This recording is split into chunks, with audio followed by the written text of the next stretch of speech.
সত্য বল সুপথে চল ওরে আমার মন, সত্য সুপথ না চিনিলে পাবিনি মানুষের দর্শন, মানুষের দর্শন।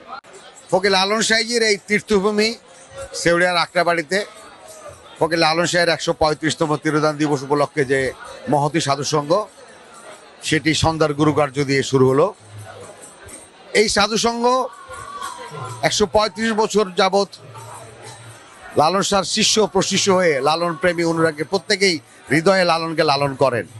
কিন্তু এবার সরকারিভাবে জাতীয় পর্যায়ে এবং আন্তর্জাতিকভাবে যেভাবে ফকির লালন সাহেবের ধারাকে, দর্শনকে সকলের সামনে নতুনভাবে উপস্থাপন করা হলো, তা যেন অনেক লালন অনুরাগীর কাছে স্বপ্ন।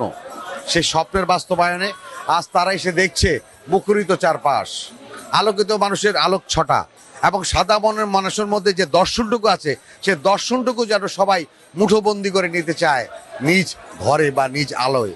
ফকির লালন সাহেবের দর্শনের ব্যাপকতার প্রসার এবং প্রসার এবং তার যে সুদূর দৃষ্টিভঙ্গি, তার উজ্জ্বল দৃষ্টান্ত হচ্ছে মানুষের মধ্যে লালন প্রেম জাগ্রত হওয়া এবং লালন দর্শনের যে গভীরতা, তার তাৎপর্যটুকু তখনই বোঝা যায় যখন আমরা দেখি ভিন্ন ভাষাভাষীর মানুষ এসেও ফকির লালন সাহেবের সেই সত্যটুকু জানান দেয় আমাদের মাঝে।